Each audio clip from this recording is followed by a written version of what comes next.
Hello, everybody. This is Ming Chen, Hi, I'm Mike Zapsik from AMC's Comic Book Man. and you are watching AFK, the AFK show, our favorite show on the planet.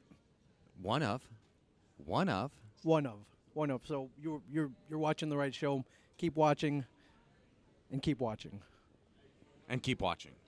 And keep watching. Don't stop.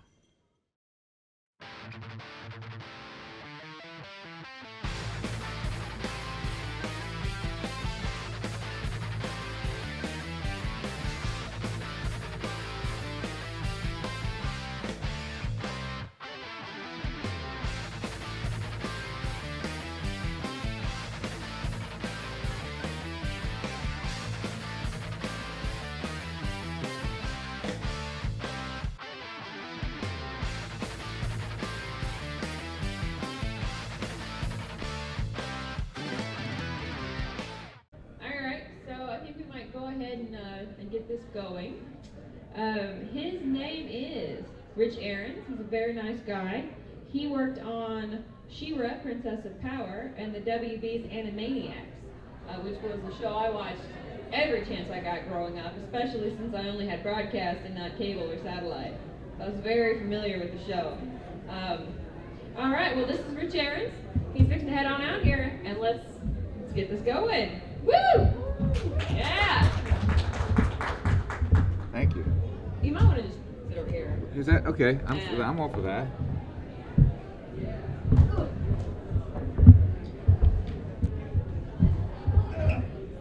I don't want to get stapled like Billy West. Billy West did get sick. He's the part of him still here. So, okay, is this good? That's perfect. Can you hear me? Okay. Yes. Okay, so I guess thank you for that nice announcement. I'm best known for work I did on Animaniacs and Tiny Toons, Freakazoid, and if you go back far enough, He-Man. And if you go back farther, I worked on the first Lord of the Rings movie that was animated. It was like I was a kid, I was a teenager. And worked on, actually recently I worked on some Fox shows like Axe Cop and some of those late night shows that they've been doing. And, a bunch of other things. There's things I worked on I don't even put on my resume because sort of like didn't care about them that much. It was just, but then I like, for some reason people keep saying Super Mario Brothers, you worked on that? And I'm like, yeah, I worked on it. And then, but there's, people like certain aspects of those shows, so, so now I'm like, okay, we can talk about that if you want. But anyway, that's sort of overall things that I've done. I started out from the bottom. I did what we used to call, we still call it in-betweening, which was the work between the extremes. If you guys have ever seen any documentaries on animation, the animators do the extremes, and then there's people that clean them up, and there's people that in between them. So I worked my way up through all that, and eventually directed on the Tiny Toons. I started directing, and I produced Animaniacs. I kind of know all the steps, which I think is a good idea if you're in this business. I think it's good to start sort of at the bottom, so you get like an idea of what all the grunts have to do, so you make their lives a little easier when you come up with these ideas of things you want to animate, things you want to make. Anyway, that's kind of the way to start, I guess. Yeah, that's pretty good. Okay, so I'm assuming that you hated drawing as a kid. No, is that not the case? No? No, it was always drawing. I think my sister started drawing, and I have an older sister, and whatever she did, as she was drawing, I had to do it too. So it kind of got into, that. And there's a point where she said, "You're drawing better than me," so she stopped drawing, and she went up to dancing. But Did you start dancing? No, luckily I didn't. That's when I stopped doing whatever she was doing. I didn't go on and do that, luckily. But yeah. I used to draw and watch, lots of cartoons, and that was just really my escape in childhood was doing, watching whatever was on Saturday morning, which I loved, and watching Bugs Bunny and that kind of thing. So when I got to do that, got to do Tiny Toons, it was like a dream come true because, oh wow, we're trying to do that again, and I thought that was dead, but there was this revitalization of that kind of humor, that kind of style of drawing, and so myself and a bunch of people that that were my age or a little younger, grew up watching that stuff. We were really thrilled to get a chance to do that sort of humor again, that style. So what specifically was your role on Animaniacs? Well, Animaniacs, I was producer. I basically worked with the writers. I worked with all the artists to get, to execute everything, get all the storyboards right. And we developed the show. Basically, Tiny Toons, we took the Tiny Toons crew and developed Animaniacs with that crew. So, I headed up the design, and we got all the characters designed, and figured out who they were, and what they were about, what kinds of, how they moved. We even did like experimental sort of animation to get Animaniacs. But what we tried to do is we tried to develop Animaniacs a little more sanely than Tiny Toons was developed. So Tiny Toons was developed very quickly and sort of haphazardly in a lot of ways. Even though the show was, I love that show. Animaniacs, we had a bit more time, and we had a bigger set of characters too to come up with. There's more characters in that show. It's like a more complex attempt. It's like Tiny Toons Plus, kind of thing, of Animaniacs in a way, in terms of its scope and production. Yeah, that was a lot of fun. Did you prefer to animate the Warner Brothers or the Warner sister? Oh well, you couldn't. Well, I think my favorite. I like drawing Dot a lot, but I think I like drawing Yakko the most. I think I did the most with Yakko, but it really didn't matter because you're always composing every picture with all three of them usually. Which made the show a little difficult because you were always, it wasn't like, okay, it's just one character talking to somebody else and they're fighting or something. It was always these three little guys up against, Beethoven or somebody, or Michelangelo, or whoever it was they were having a problem with. So, it was a whole compositional trick there to keep things easy to look at, but keep each of them interesting in a way because they were all a little different. They all have their own little different characteristics and things they would do. So, I don't know if I answered your question badly or I just kept rambling. Just tell me to shut up if I ramble. So we watch a lot of shows now, like cartoons are still, hip, and there's also anime coming in. How difficult is it to, and I don't know if you've ever done any time sync, but how difficult is it to manage the writers, the voice actors speaking, and then the animation, the mouth moving? Well, the mouth movement hasn't changed. The technique hasn't changed really, because basically you write, get the script written, you get the storyboard made, and then you record from that. So technically, you have a soundtrack already before you go to animation. So you read the track, what they call read is just technically reading the track, which just means breaking things down into syllables, into simple shapes. And that's pretty much a standard. So I hate to say the word formula, but there is a formula to getting the mouths right, and then you're picking out the mouths you need for all the dialogue. But of course, if there's like special poses, they cause to answer your question, there's times when a character's mouth is going really big, or it's going really small, or it's doing some weird side thing that it doesn't normally do.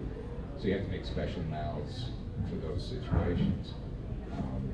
But it's all about acting. It's like you listen to the track and you look at the storyboards and you work out.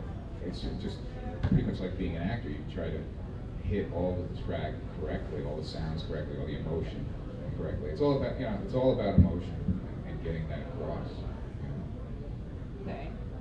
So whenever you have an idea and you put that concept on paper, and then you have your three kids moving through the story, at what point do you put music to that? Or how does, because if I recall correctly, the music was always really good on Animaniacs, especially Tiny Toons. Yeah, there's two ways to do it. One is if it's just say a normal, what I call a regular cartoon where there's no singing in it, the track is usually done after all the animation is edited. After you've gone through editing and you're happy with your edit and you got your timing right, it goes to a composer and you talk the composer through. It's called spotting session. And you pick out, places where you want accents, and if you want all of a sudden you want the Mexican hat dance here, and then 2 seconds later you want a Michael Jackson song. You tell them this is kind of this is the style I'm going to want.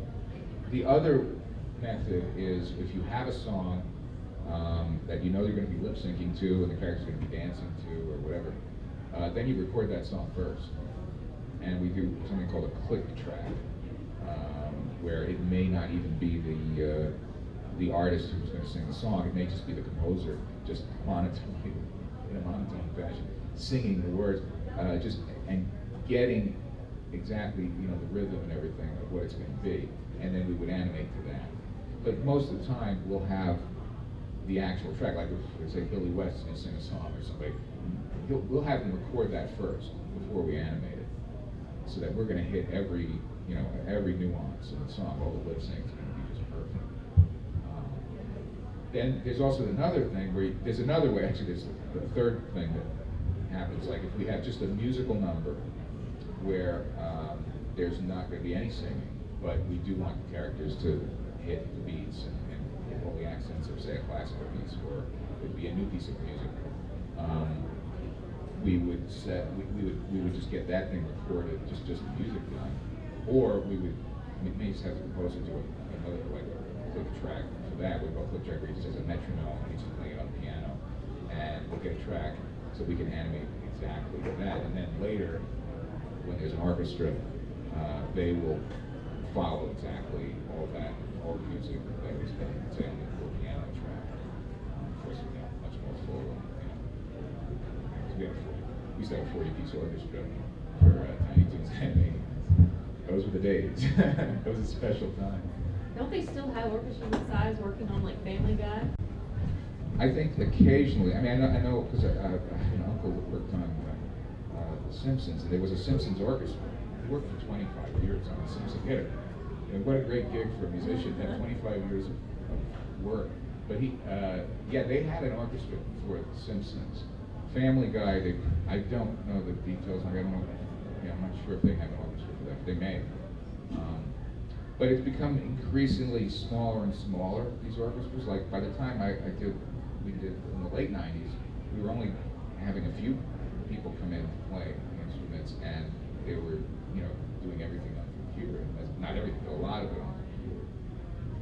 And getting very realistic sound out of it too. By the late 90s, it's like you could barely tell if something was synthesized or not.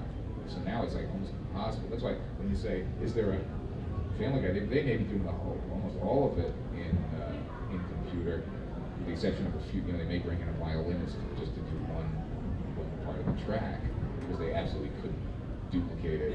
Yeah. So you have to bring in a real person once in a while to do the music. Okay. Do you guys have any questions about? Yes. I don't know if you already answered this or was asked this, but how long does it take to usually do like one cartoon, like the little 30-minute block? Well, I would say, it's an average because productions vary.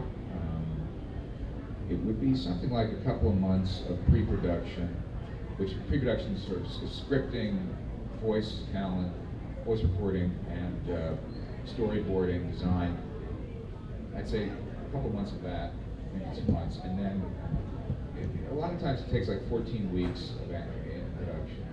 And that means, that's animation, cleaning it up, color, and then editing, post-production, editing, and any kind of. We also do like what we call ADR, which is we'll record more track afterwards.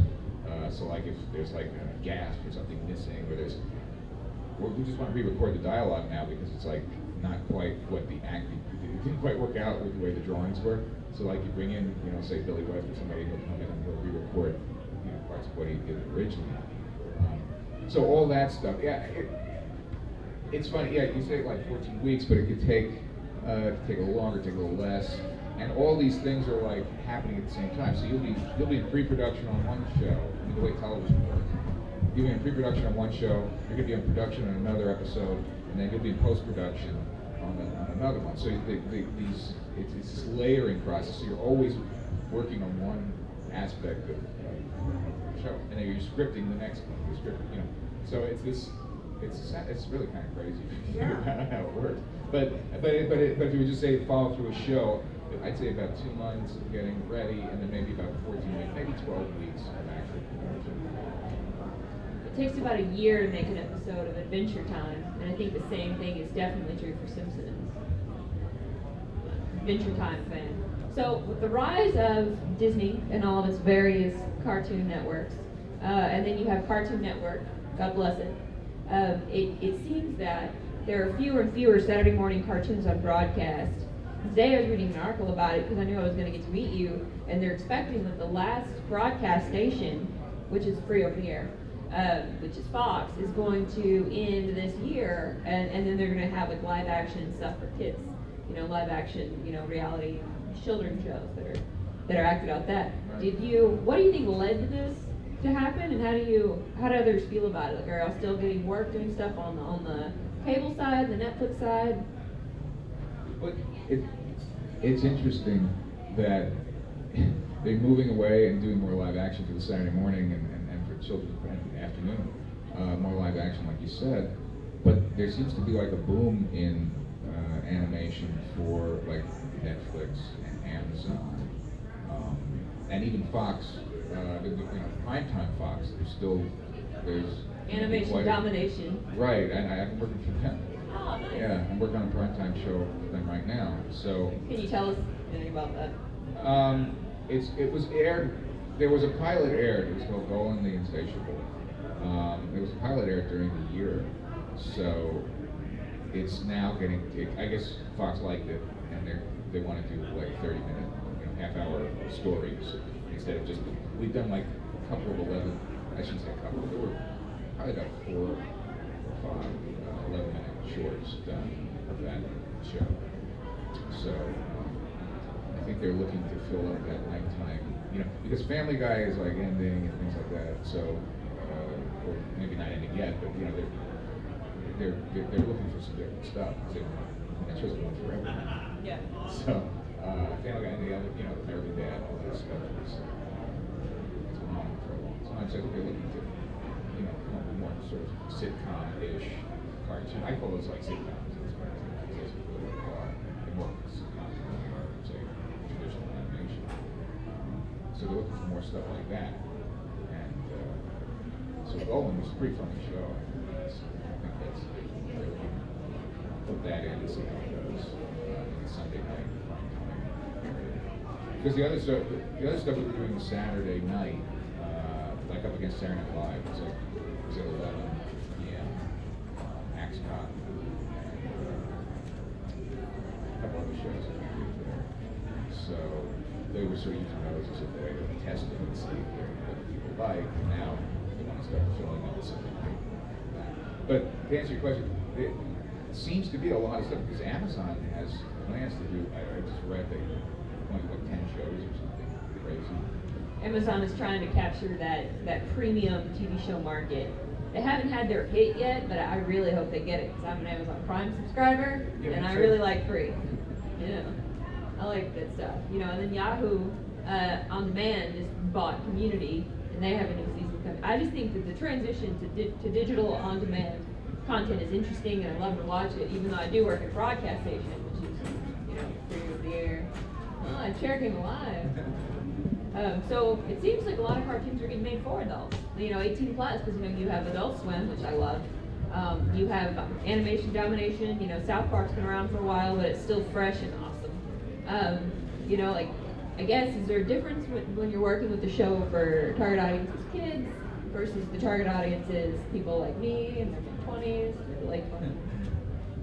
Yeah, really, the standards change a lot because there's a lot more they're getting away with at nighttime than they used to. So yeah, no, there's a big difference. I mean, sometimes we'll look at look at what the network let us, is allowing to be done. It's like, really? We're going to do something like this in a cartoon? I know I can't tell you some of the things I've had to animate, but it's pretty out there. And some of it I know they're going to cut for television and just save it, like, I mean, this is my opinion, but I just know they're going to do it, and save it for like the DVD version, like extra scenes that would cut. They just let a lot of things get animated, and then there'll be some executive decisions. Oh no, this is no. So the difference is that there's content difference. But as far as the technique of animation, it's all the same. You got to draw it, you got to make it look good, clean it up, make it act, and get the color right, get all that kind of stuff. If anybody has a question, just like wave at me and then I'll come and get you. But I can talk for hours, so you have to like flag me down. Hello. I think you met me yesterday. Yep. Along with Greg. And I was wondering, I do write. I'm learning to write. I'm learning the art of the trade because one day I hope to be someone like you, someone who works on cartoons, as well as also studying for neuroscience. Because, So am I. Yeah. No. Yeah. Just in case something doesn't work out. But the thing I've noticed that recently, and I'm not sure what your take on it is, that many more cartoons, are unlike what they were a couple years ago. Now they're pitching for, I don't know, a lot more mean-spirited humor. It's like, instead of getting flawed characters and making actual humor, they're getting actually, very mean and nasty characters, making a lot of black comedy that really bites something. Isn't very funny at all. It's just really cool. And a lot of stuff like Family Guy usually comes to mind and whatnot, And I was wondering, like, what's your opinion on all that, What do you think is happening? Well, I think that it kind of speaks to what we were talking about before with the whole adult content, if I want to call it, but it's not that. We're not talking about X-rated. But I think what's happened is that when they're doing more primetime shows, they feel like the cartoons have to sort of reflect what's being done in the live action. So if, you're getting a lot of mean-spirited comedies, which sitcoms are about put down and conflict between characters. I think that's being reflected in the animation as well. So it's probably a good decision on their part because they get ratings. Family Guy shows huge. My opinion is, if it's funny, I'm okay with it because I sit there and laugh at those shows too. Or I'm not. It's not really the stuff I usually do. I mean, I'm more known for doing the sort of Warner Brothers kind of style stuff, but I've had to work on everything. But as far as the mean-spirited thing, I kind of, I think I get what you're saying. I think it's probably it's a trend, and I think it's probably going to sort of ease off at some point because it's like I said, it's a trend. I think it's doing well, it's making money, but as soon as the public says I don't, that we don't want to see that anymore, I think they're going to feel it in the pocketbook, over at the networks, and they're going to say, okay, well let's try something else. So it comes down to dollars and ratings. Yeah, it's just that. So there's a point where pain is funny, but there's a point where it gets too much and it starts off hitting itself up. And is there ways to avoid that, to differentiate that from Triton where, like the Three Stooges kind of stuff in comedy and something that's actually cool and off-putting? Yeah, I think it really comes down to the society, what people are willing to watch, what they want to watch. Like when you watch, I always loved Three Stooges when I was a kid, and you knew that was just silliness, that no one's really going to, poke in the eye, they weren't really getting hurt, they really weren't getting, getting caught in a bear trap. I like most people, who like that stuff, it was funny and it was interesting. and it was visual. I think what's happened now is, like I said before, since it's sitcom kind of writing, it tends to be, it's a lot of verbal just abuse in those things, and and like there's a lot of put down, it's a lot of, what would you say? I mean, it's painful comedy, I guess. It's hurtful comedy. Lots of media is darker now than it used to be. Like comic books are substantially darker than they were 10 years ago, 20 years ago, especially since if they rebranded and made the new 52 in the DC universe, things are just darker. And then I guess it's just one of those things where as society's progressed, we just almost want that darker story, we want that darker humor, we want the bad guys to win more often, and I mean, a good example is the new Superman movie. I mean, lots of people probably didn't survive that movie. It was pretty dark for a Superman movie, but I mean, people loved it, and that same trend's moving forward, because the Batman that they're choosing to do is the one that was done by Frank Miller. And that's the one that Ben Affleck's going to be playing, and he's a dark dude, man. He sees some stuff, and he acts like it. So, I mean, it's not just animation that got darker. It's everything as a whole is just sort of moving forward because it's what makes money. Hopefully it's not always like that because there's lots of shows that I started out loving, like Sons of Anarchy, loved it, and then they did the scene with Opie, and I walked away. I was like, this is too much bad stuff happening to one person, and then it just kept getting darker. And so I think people just resonate with that sort of eye candy, I guess. But I've thought a lot about that question before, and I had this conversation with other people. You're not the first one that I've heard say it. Why things are darker. Yeah, I think it does say something about the society, though. I think that I mean, my honest opinion on that is that we're sort of a spoiled society, and we've gotten away from like what real pain is. And people don't really, I mean, except people that are really hurting. But I think people are sort of separate. They're looking at their computers. They're not really feeling what's going on. So they don't really. You see all this hurtful stuff on TV, and I think people are sort of anesthetized to it. They don't really feel the real pain of it, and so they don't mind watching it. I think it's a societal, like you said, because it's not just the cartoons. It's everything. You've seen this in movies. So I don't know. There's something. I don't want to be negative. Be negative about the way things are going, but I think it's a trend. I think it'll probably turn back. There's a point where people are going to go, like you said, well, this is too bad. I don't want to see this torture porn or whatever, whatever it is. Exactly what it and was. and I don't want, and I feel the same way. I don't want to see terrible things because I know that they really happen to people. So there's a point where I think people are going to go, oh yeah, we don't want to see this anymore. You better, let's just go for some more fun comedy and satire, and But I don't know. I think that's just my prediction. I think the things do. I think the pendulum goes back and forth. And this panel got real all of a sudden. Cartoons are mean. They're tough. Well, yeah, I know. Poor Meg. You have a question, El Mariachi? Yeah. We put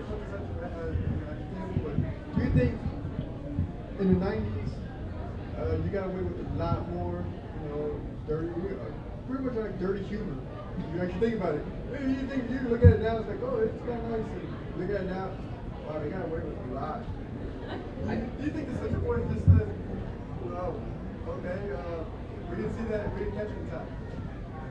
I think, I know, we talked about that earlier. I think that what happened was, we got away with a lot because we had Steven Spielberg as the executive producer. And if he liked something and let it through, the network didn't really, it's about power. The guy had so much power that, if he liked something and he said, no, this is going through, it's going through.